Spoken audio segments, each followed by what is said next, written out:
po ang ating mga sangkap. Meron tayong 6 pieces of eggs, 1 cup of fresh milk. Pwede rin po kayong gumamit ng evaporated milk, 1/2 cup of sweetened condensed milk, 5 tablespoons of white sugar, and 3 tablespoons of water. Ayan po ang ating mga sangkap. Ngayon po, tutunawin muna natin ang ating asukal.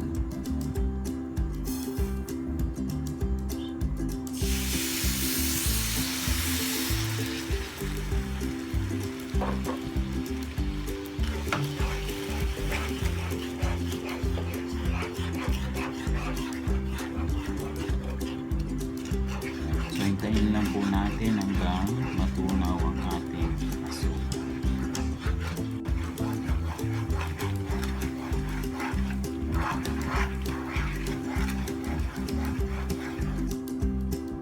Ayan po guys, so tunaw na po ang ating asukal o naging arnival na po siya o caramel color.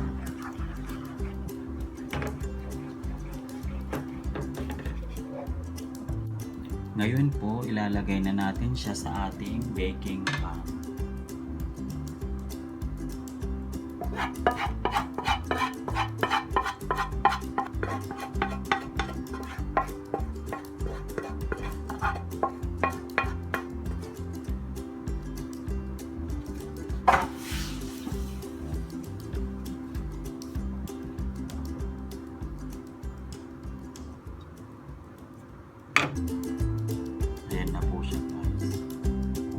Ngayon naman po, i-whisk o babatihin natin ang ating itlog.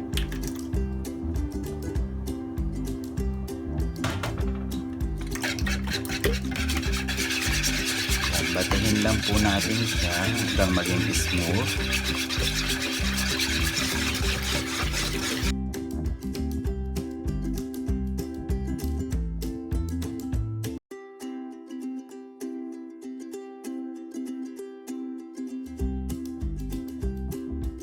Ayan po. So, ilalagay na rin po natin ang ating 1 cup fresh milk. Gaya po ng sabi ko, pwede rin po kayong gumamit ng evaporated milk. Siyempre po, ilalagay na rin natin ang ating condensed milk.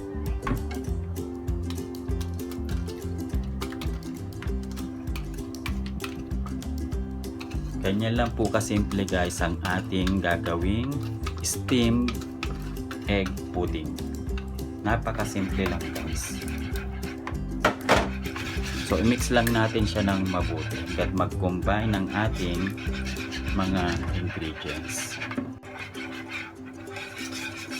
Ayan po guys, so ready na po siya. So, pwede na natin siya ilagay sa ating baking pan. So, syempre po, sasalain po natin siya para maging pino o soft ang ating egg pudding.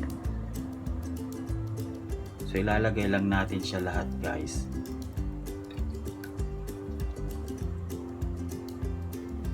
Ayan.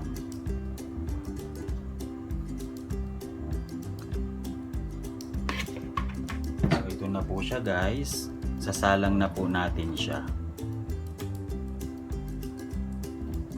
So, meron po akong steamer dito guys. Siyempre po may tubig.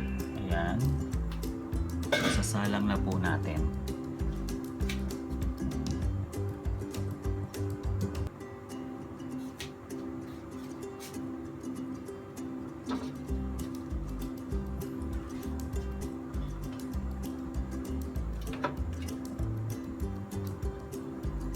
Takpan po natin and i-steam natin siya ng 30 minutes.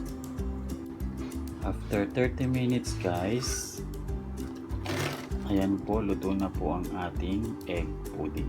So, pwede na po natin siyang palamigin. Ito na guys ang aking simpleng egg pudding or steamed egg pudding.